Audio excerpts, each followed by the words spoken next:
मेरे पति की मौत के बाद मैंने मेहनत करके अपने देवर केदार को पढ़ाया लिखाया और डॉक्टर बनाया। वह मुझे माँ का दर्जा देता था।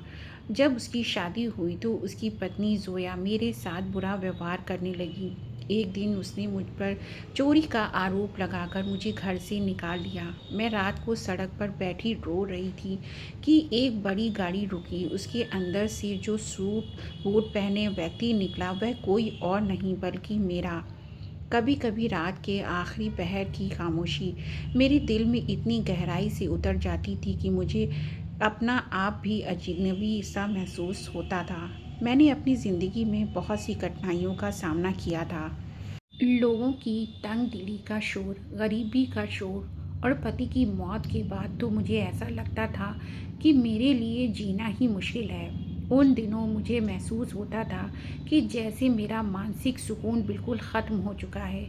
मेरे पति की मौत के बाद घर में एक अजीब सी खामोशी फैल गई थी। जब मेरे पति का जनाजा घर से उठा था, उस समय मैं बिल्कुल भी नहीं रोई थी। मुझे उस वक्त केदार का कांपता हुआ हाथ याद था, जो बार बार मुझे रोक कर कहता था कि भाभी आप मत रोइए, मैं हूँ ना आपका ख्याल रखने के लिए। मैं उसे गले लगाकर रो पड़ी थी, लेकिन उसने उस दिन के बाद मुझे कभी भी रोने नहीं दिया। वह मेरा ख्याल एक जिम्मेदार पुरुष की तरह रखता था और मुझे कभी भी घर से अकेले नहीं निकलने देता था। वह उस वक्त सिर्फ 13 साल का था, लेकिन अपनी उम्र से भी ज़्यादा समझदार था। मेरे पति की मृत्यु के बाद वह मेरे जीने की वजह बन गया था। उसके माता पिता तो 5 साल पहले ही गुजर चुके थे।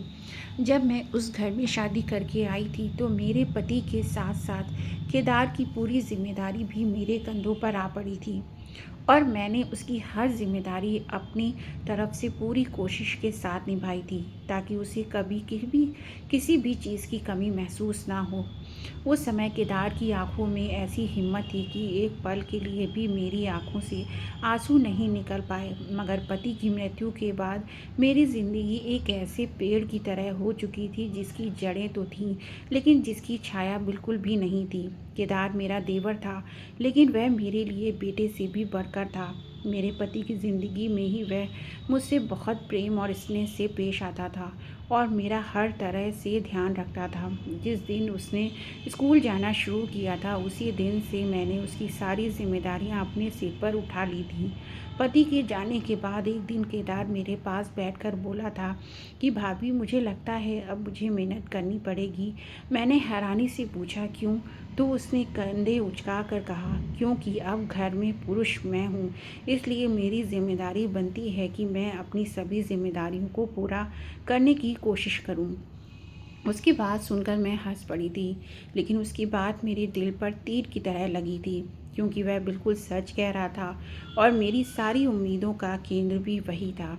मेरे माता पिता मेरी शादी कहीं और करना चाहते थे, लेकिन मैंने केदार के लिए शादी करने से मना कर दिया था, क्योंकि मैं नहीं चाहती थी कि वह अनाथ बच्चा दर दर की ठोकरें खाए। मैंने उसे अपने बेटे की तरह पाला था।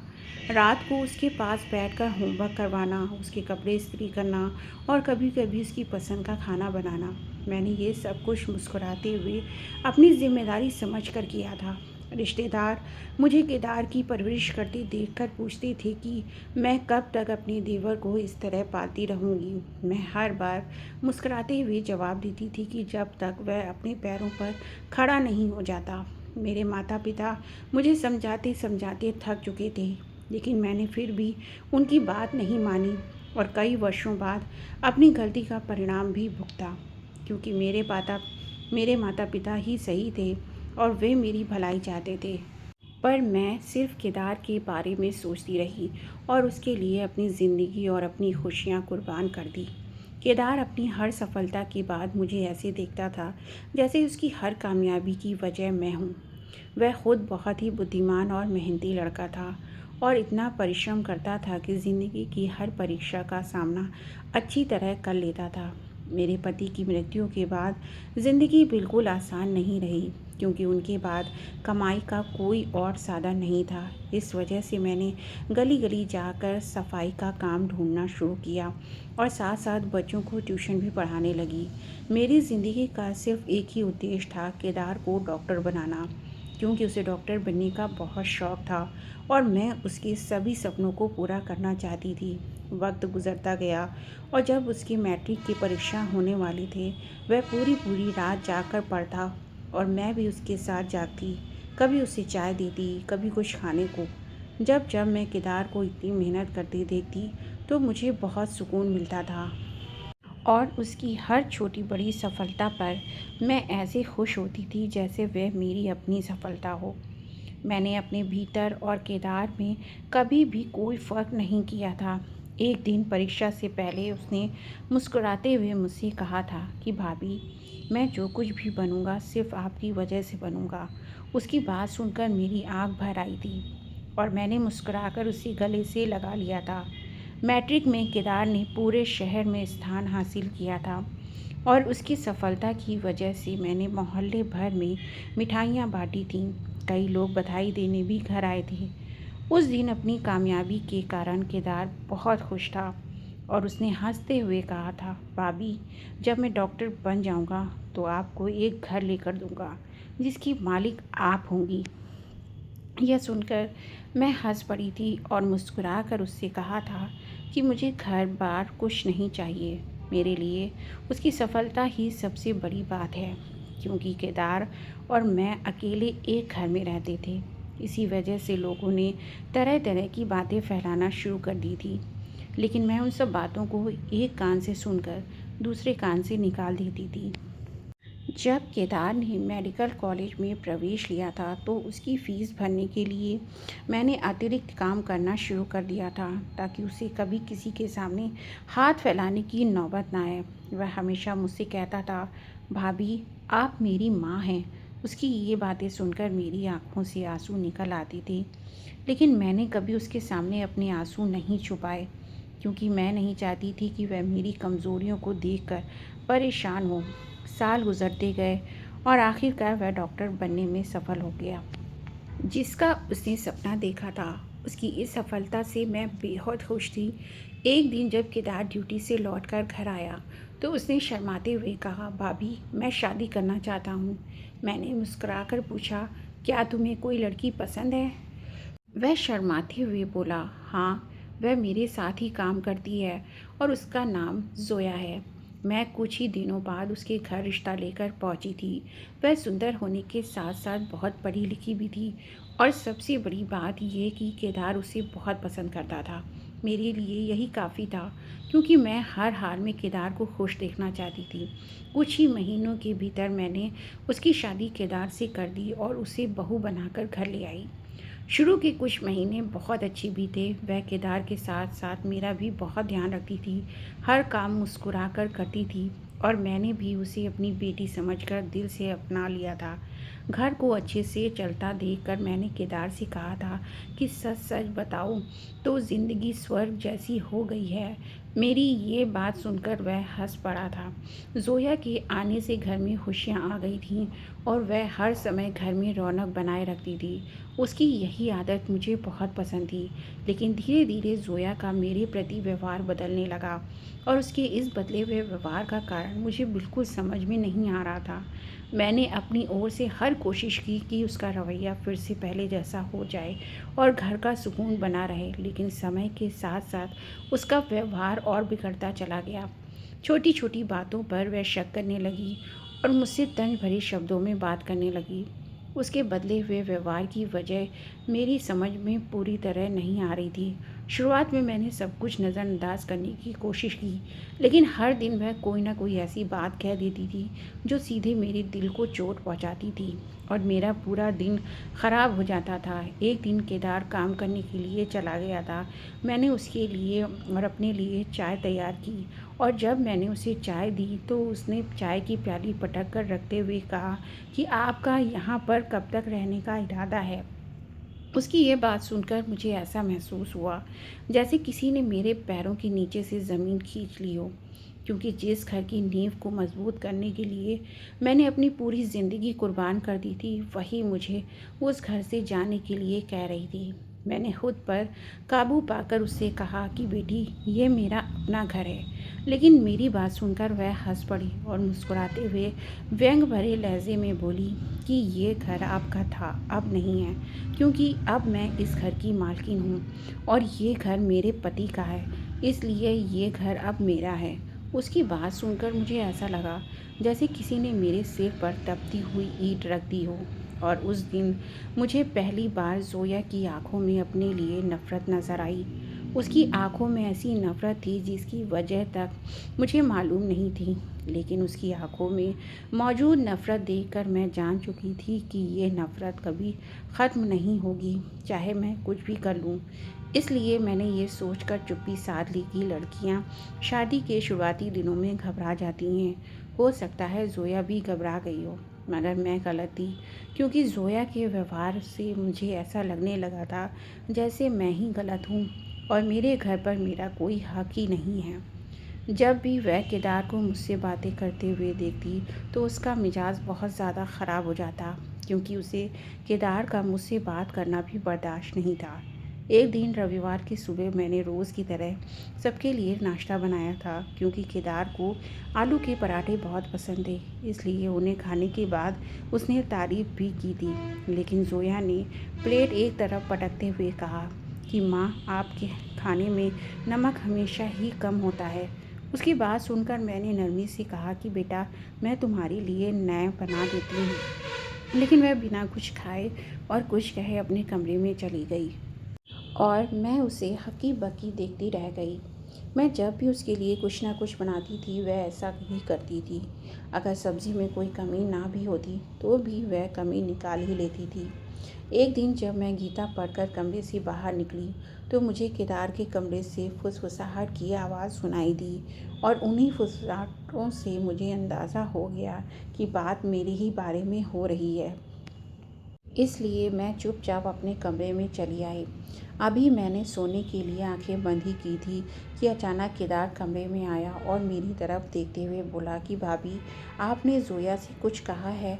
उसकी बात सुनकर मैं चौंक गई और हिचकिचाते हुए कहा कि मैं उसे कुछ क्यों कहूँगी। मेरी बात सुनकर केदार ने हिचकिचाते हुए बताया कि वह कह रही थी कि आप उससे ज़्यादा काम करने को कहती हैं। यह सुनकर मुझे ऐसा लगा जैसे किसी ने मेरे दिल में कांटा चुभो दिया हो। मैंने परेशान लहजे में कहा कि मैंने तो उससे कभी एक गिलास पानी लाने तक को नहीं कहा, फिर मैं उसे काम करने के लिए कैसे कह सकती हूँ। मेरी बात सुनकर केदार चुपचाप चला गया, लेकिन उस दिन के बाद उसने मुझसे बात करना बहुत कम कर दिया। मुझे उसके बदले हुए लहजे की वजह समझ नहीं आई। फिर भी घर का माहौल और ख़राब होने से बचाने के लिए मैंने और ज़्यादा चुप्पी अपना ली। एक दिन केदार के काम पर चले जाने के बाद ज़ोया चीखते हुए अपने कमरे से बाहर निकली और मुझसे कहा, मेरा गहना कहाँ आ गया? उसकी बात सुनकर मैं हक्का बक्का रह गई। उसी वक्त उसने केदार को घर बुला लिया और उससे कहा कि शादी के समय के सोने के झुमके जो उसने दराज में रखे थे अब नहीं हैं। केदार ने परेशान होकर कहा कि घर में तो कोई आया ही नहीं, फिर वे कहाँ गए? ज़ोया ने मेरी ओर देखते हुए धीरे से कहा कि माँ, कल आप मेरे कमरे में गई थी ना? यह सुनकर मुझे झटका लगा और मैंने कहा कि हाँ, मैं गई थी, लेकिन कपड़े रखकर तुरंत लौट आई थी।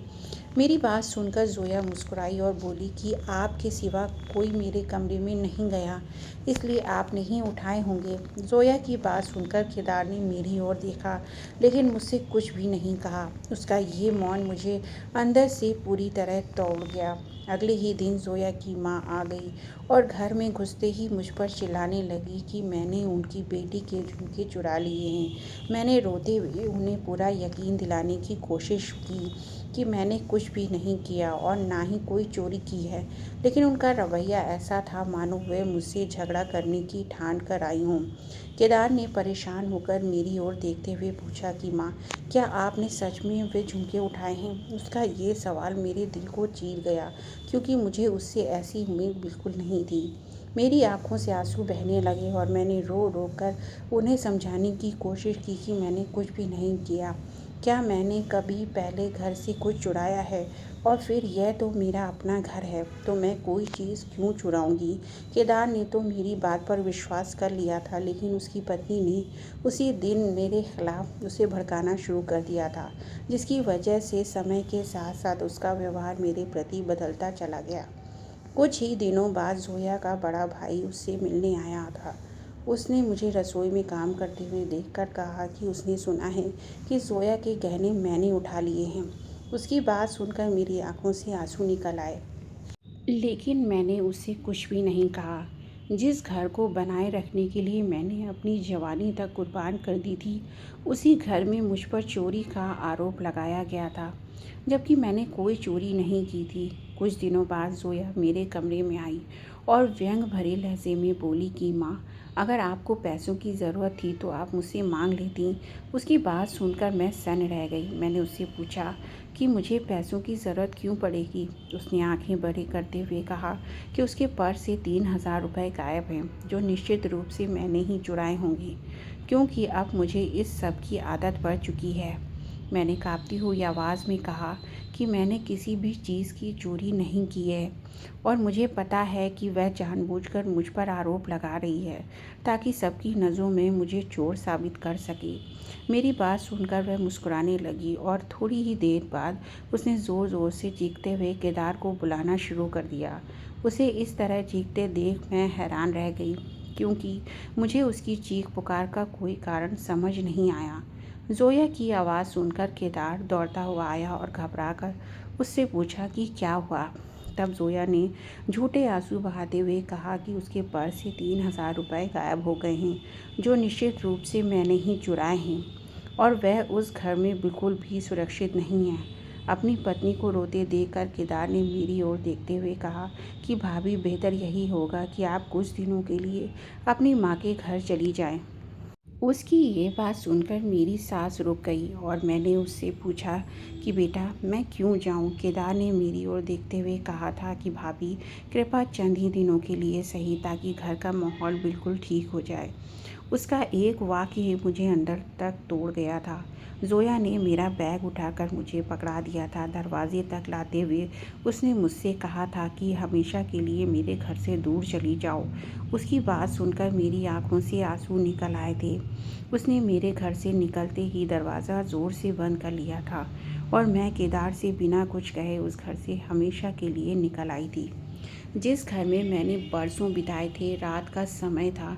चलते चलते जब मैं थक चुकी थी तो फुटपाथ पर बैठ गई थी। रोते हुए मैंने आसमान की ओर देखकर कहा था कि हे ईश्वर, मुझसे ऐसी कौन सी गलती हो गई कि मुझे इतनी बड़ी सज़ा मिल रही है। मैंने तो केदार को पालने के लिए अपनी जवानी तक कुर्बान कर दी, और उसने अपनी पत्नी की बातों पर विश्वास करते हुए मुझे ही घर से जाने को कह दिया। अभी मुझे वहाँ बैठे थोड़ी ही देर हुई थी कि अचानक एक बड़ी सी गाड़ी मेरे सामने आकर रुकी। उसका दरवाज़ा खुला और उसमें से एक सूट बूट पहने आदमी बाहर आया। वह कोई और नहीं बल्कि मेरे बचपन का दोस्त विक्रम था, जो मुझसे शादी करना चाहता था। उसे देखते ही मेरी आंखें एक पल के लिए फैल गई थीं। वह अब बिल्कुल वैसा नहीं रहा था जैसा बचपन में था, बल्कि वह काफ़ी ज़्यादा संवर चुका था। उसने मेरी ओर धीरे से देखते हुए कहा था कि आखिरकार तुमने मुझे पहचान ही लिया। मैंने हिचकिचाते हुए उससे कहा था कि विक्रम, तुम यहाँ और इस हालत में? उसने मेरी बात का जवाब देने के बजाय कहा कि तुम बहुत बदल चुकी हो। उसकी बात सुनकर मैंने कहा कि ज़िंदगी ने बदल दिया है। वह मुस्कुराया। लोगों को हमारी ओर देखते हुए उसने कहा कि आओ चलो, ये बात करने की जगह नहीं है, और मैं उसके साथ गाड़ी में बैठ गई। वह मुझे अपने घर ले आया, जो एक महल जैसा था। घर को देखकर मैंने कहा कि क्या ये तुम्हारा घर है? उसने मुस्कुराते हुए कहा कि हाँ, ईश्वर की कृपा है कि मैं अपने सपनों का महल बनाने में सफल हो चुका हूँ। जैसे ही मैं उसके खूबसूरत घर में दाखिल हुई, वहाँ एक बूढ़ी औरत मौजूद थी, जिन्हें मैंने तुरंत पहचान लिया। वह विक्रम की माँ थीं। एक बार विक्रम के कहने पर वही मेरे लिए रिश्ता लेकर आई थी, लेकिन मेरी माँ ने इनकार कर दिया था, क्योंकि वह बिल्कुल नहीं चाहती थी कि मेरी शादी विक्रम से हो। उस समय विक्रम कोई काम नहीं करता था और उसके घर की हालत भी काफ़ी ख़राब थी। जैसे ही उनकी नज़र मुझ पर पड़ी, उन्होंने कहा, अरे बेटी, तुम कहाँ चली गई थी? शादी के बाद तो तुम मुझसे मिलने भी नहीं आई। मैं रोते हुए उनसे लिपट गई और जो कुछ भी मेरे साथ बीता था सब उन्हें बता दिया, जिसकी वजह से वह मुझे अपने साथ रखने के लिए तैयार हो गई। विक्रम अपनी पढ़ाई पूरी करने के बाद विदेश चला गया था और वहाँ उसने अपना व्यवसाय शुरू किया। उसकी मेहनत की बदौलत ईश्वर ने उसे इतनी दौलत से नवाजा कि वह अपने सभी सपनों को पूरा करने के काबिल बन गया। मैंने उस घर में ही रहना शुरू कर दिया था, क्योंकि मैं नहीं चाहती थी कि मैं कभी भी अपने माता पिता पर बोझ बनूं और वे मुझे इस उम्र में अपने घर बैठा देखकर परेशान हों। इसलिए मैंने विक्रम के ही घर पर रहना शुरू कर दिया था। मैं सारा दिन खुद को वहाँ के कामों में व्यस्त रखती थी ताकि मैं किसी पर भी बोझ न बनूं। मैंने विक्रम की माँ का अपनी माँ की तरह ख्याल रखना शुरू कर दिया था और उन्होंने भी मुझे दिल से अपनी बेटी मान लिया था, जिसकी वजह से मैं उनकी बहुत ज़्यादा एहसानमंद थी। विक्रम ने खुद को कारोबार में इस कदर व्यस्त कर लिया था कि उसने मुझसे बातचीत करना भी कम कर दिया था। मुझे ऐसा महसूस होने लगा था जैसे वह मुझसे बचने की कोशिश कर रहा हो। मेरे अंदर शक पैदा हो गया था कि विक्रम आज भी मुझसे मोहब्बत करता है और मेरा सामना ना कर पाने की वजह से वह छुप रहा है। लेकिन विक्रम ने कभी भी अपनी हद पार नहीं की थी। मैंने ये सोचकर चुप्पी साध ली थी कि जो होगा देखा जाएगा। एक दिन सुबह के वक्त विक्रम की माँ ने मुझे अपने साथ बाजार चलने के लिए कहा। मैं जाना तो नहीं चाहती थी, लेकिन उनके बार बार कहने की वजह से मैं उनके साथ चल पड़ी। जब मैं उनके साथ बाजार में खरीदारी कर रही थी तो अचानक मेरी नज़र जोया पर पड़ी, जो किसी अजनबी के साथ हंस हंस कर बातें कर रही थी और उसकी बातों से ऐसा लग रहा था जैसे वह दोनों एक दूसरे को काफ़ी अरसे से जानते हों। उस अजनबी शख्स ने उसके कंधे पर हाथ रखा हुआ था, जिसे उसने हटाने की कोशिश तक नहीं की थी। उसे देखकर मैं हैरान रह गई और मैंने चुप्पी साध ली। लेकिन अगले ही दिन मैंने दोबारा सब्ज़ी लेने का बहाना करके बाज़ार जाने का फ़ैसला किया ताकि मैं ज़ोया को देख सकूं। ज़ोया दोबारा उसी शख्स के साथ मौजूद थी। उस शख्स ने अपनी जेब से कुछ पैसे निकालकर ज़ोया को दिए, जिन्हें ज़ोया ने हंसते हुए अपने पर्स में रख लिया। यह मंज़र देखकर मेरे शक में और बढ़ोतरी हो गई थी और मुझे पूरा यकीन हो गया था कि वह केदार को धोखा दे रही है और उसके भरोसे की धज्जियाँ उड़ रही हैं। क्योंकि उस वक्त मैंने नकाब पहना हुआ था, इसलिए मैंने उन दोनों के करीब होने की कोशिश की थी ताकि मैं उनकी बातें सुन सकूं। तुम फिक्र मत करो, मैं केदार को तुम्हारी दी हुई दवा रोज़ाना पिला रही हूँ। जल्द ही वह दवा अपना असर दिखाना शुरू कर देगी और जल्द ही वह सारा घर हमारा ही हो जाएगा। ये कहते ही वह दोनों मुस्कुराने लगे थे, लेकिन उनकी बात सुनकर मेरी परेशानी में और ज़्यादा बढ़ोतरी हो गई थी। मुझे कुछ भी समझ में नहीं आ रहा था कि मैं ये बात केदार को बताऊं या नहीं। उस वक्त मेरा दिल चाह रहा था कि मैं ज़ोया के चेहरे पर एक जोरदार थप्पड़ मार दूं। मैंने कभी नहीं सोचा था कि वह इस हद तक गिर सकती है। मैं तो उसे एक अच्छी और समझदार लड़की समझती थी, लेकिन वह मेरी सोच से कहीं ज़्यादा गिरी हुई निकली। मैंने रात को ये बात विक्रम को बता दी थी, क्योंकि मैं चाहती थी कि उसे भी सारी बातें पता हो और वह मेरी मदद करे। उसने मेरी बात चुपचाप सुनी थी, जैसे वह पहले ही सब कुछ जानता हो। उसके व्यवहार को देखकर मुझे हैरानी ज़रूर हुई थी, लेकिन मैंने फिर भी चुप्पी साध ली थी। मैंने परेशान होकर उससे पूछा था कि क्या मैं केदार को सब कुछ बता दूं? जब विक्रम ने गहरी सांस लेते हुए कहा था कि नहीं, उसने मुझसे कहा था कि केदार अपनी पत्नी पर अंधा भरोसा करता है, इसलिए बिना किसी सबूत के कोई भी कदम मत उठाना, वरना बाद में तुम्हें पछताना पड़ेगा। उसकी बात सीधे मेरे दिल को लग गई थी और मैंने फैसला कर लिया था कि मैं केदार से तब तक बात नहीं करूंगी जब तक मेरे पास कोई सबूत ना हो। ज़ोया बहुत ही चालाक किस्म की लड़की थी। उसने केदार को भी अपने वश में कर रखा था और वह केदार से छुप कर उसे धोखा भी दे रही थी।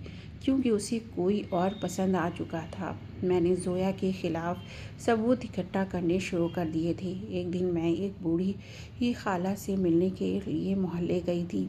जब मैं वहाँ पहुँची तो ज़ोया कहीं जा रही थी। मैंने चुपके से उसका पीछा करना शुरू कर दिया।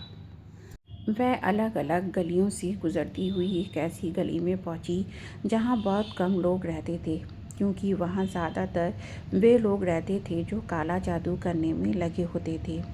मैं उसी वक्त सब कुछ समझ चुकी थी। उसने केदार को भी जादू के ज़रिए ही काबू में किया हुआ था।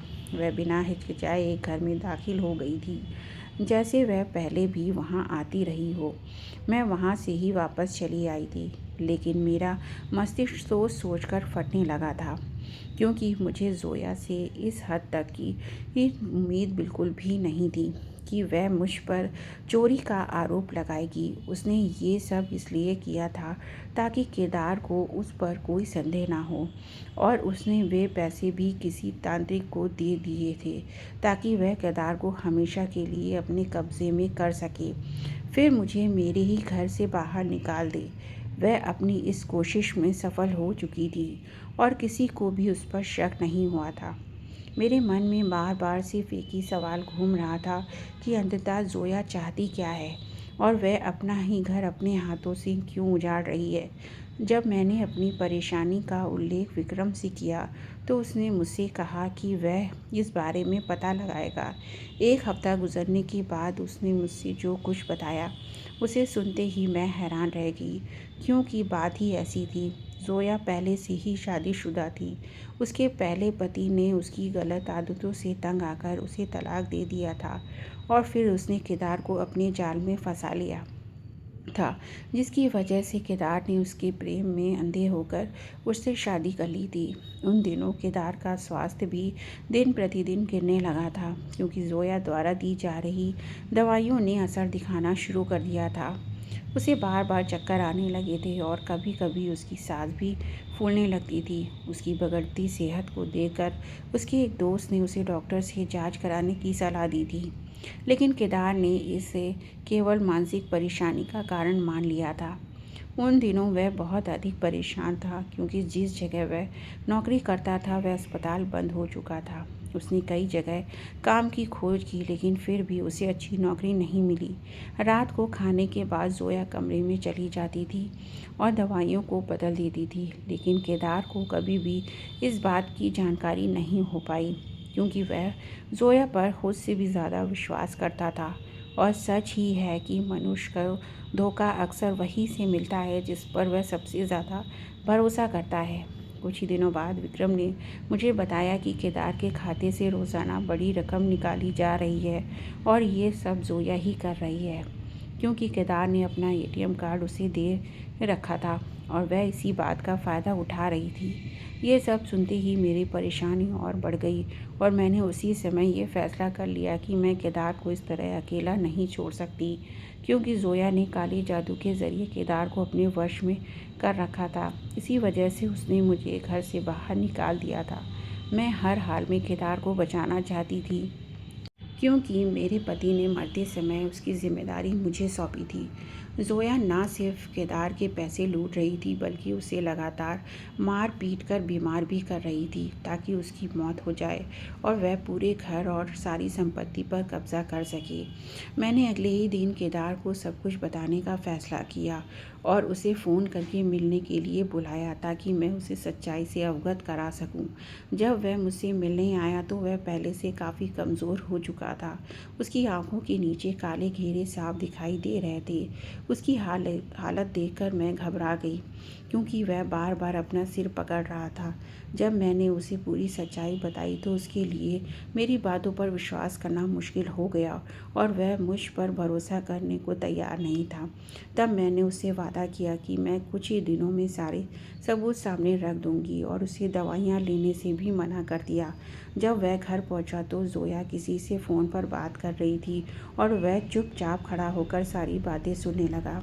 ज़ोया किसी आदमी के साथ झगड़ रही थी, क्योंकि उसने ज़ोया को कुछ पैसे देने का वादा किया था, लेकिन उसने पैसे नहीं दिए थे। वह छिपकर ये सारी बातें चीज़ सुन लेता है, जिसकी वजह से उसे पूरी सच्चाई का पता चल जाता है और उसे अपनी गलती का गहराई से एहसास होता है कि उसने ज़ोया की गलत बातों में आकर अपनी ही जन्नत को खुद से दूर कर दिया था। उसी समय वह मुझसे मिलने के लिए घर आ गया और उस मुझसे माफ़ी मांगी। उस वक्त विक्रम भी घर पर मौजूद था। वह बहुत ज़्यादा रो रहा था और मुझसे बार बार क्षमा मांग रहा था। सिसकते हुए उसने मुझसे कहा था कि वह बहुत बुरा इंसान है, लेकिन मैं जानती थी कि वह बिल्कुल भी बुरा इंसान नहीं है, बल्कि ज़ोया के जादू के प्रभाव में आकर उसने वह सब कुछ कर डाला था जिसके बारे में उसने कभी सोचा भी नहीं था। इसी वजह से मैंने उसे माफ़ कर दिया था। जब वह शाम को घर पहुंचा तो उसे ज़ोया का व्यवहार बहुत बदला हुआ महसूस हुआ। केदार ने ज़ोया को एक जोरदार थप्पड़ मारा और उसे सच्चाई से अवगत कराते हुए कहा कि वह सब कुछ जान चुका है और अब एक पल के लिए भी उसे इस घर में बर्दाश्त नहीं कर सकता। इसलिए जितनी जल्दी हो सके अपना सामान समेट कर उसके घर से निकल जाए। ज़ोया ने केदार को समझाने की बहुत कोशिश की, लेकिन केदार ने उसकी किसी भी बात पर विश्वास नहीं किया और उसे धक्के देकर घर से बाहर निकाल दिया। कुछ ही दिनों बाद केदार मुझे लेने के लिए आ गया, क्योंकि वह चाहता था कि मैं हमेशा के लिए उसके साथ रहूं। उसकी बातें सुनकर मैं खुशी से झूम उठी, क्योंकि मैं भी उसके साथ रहना चाहती थी। वही मेरा असली घर था, जिसे तिनका तिनका जोड़कर मैंने बनाया था, और केदार जिसे मैंने न केवल अपना बेटा माना था बल्कि अपने सगे बेटे से भी बढ़कर पाला था, सच सामने आने के बाद वापस लौट आया था। वह अपने किए पर बहुत शर्मिंदा था और इसी वजह से मैं उसके साथ लौट आई थी। अपनी जन्नत में मैं खुद को हवाओं में उड़ता हुआ महसूस कर रही थी। जब केदार ने ज़ोया को घर से निकाल दिया था तो वह उस आदमी के पास चली गई थी जिसके साथ उसका संबंध था, लेकिन उस आदमी ने ज़ोया से उसके पैसे छीन लिए, उसका शोषण किया और उसे नशे की हालत में सड़क के किनारे फेंक दिया। वह एक गाड़ी से टकरा गई, जिसकी वजह से कुछ ही दिनों बाद केदार के पास अस्पताल से फ़ोन आया और उन्हें ज़ोया के बारे में बताया गया। केदार उसे देखने नहीं जाना चाहता था, लेकिन मैंने उससे कहा था कि मैं भी तुम्हारे साथ चलूँगी। जब हम दोनों ज़ोया को देखने के लिए अस्पताल पहुँचे तो उस समय वह अपनी आखिरी सांसें ले रही थी। हमें देखकर वह घबरा गई और रोने लगी। वह बार बार माफ़ी मांग रही थी, लेकिन मैं जानती थी कि इंसान अपना किरदार तो बदल सकता है, मगर अपनी फितरत कभी नहीं बदलता। ज़ोया ने रोते हुए मुझे जिस सच्चाई से अवगत कराया, उसे सुनते ही मेरे पैरों तले ज़मीन खिसक गई। ज़ोया ने बताया कि विक्रम ने ही उसे ये सब करने के लिए मजबूर किया था और बदले में उसे बहुत पैसे दिए थे। वह चाहता था कि मैं सड़क पर आ जाऊं, उसके सामने हाथ फैलाऊं और उससे शादी करने के लिए राज़ी हो जाऊं। ये सच्चाई जानने के बाद मेरा दिल चाह रहा था कि मैं तुरंत विक्रम के पास जाकर उसे ज़ोरदार थप्पड़ मारूं। मैं तो उसे एक शरीफ और समझदार आदमी समझती थी, लेकिन वह मेरी सोच से भी कहीं ज़्यादा घटिया निकला। उसने मेरा हमदर्द बनकर मुझे धोखा देने की कोशिश की थी।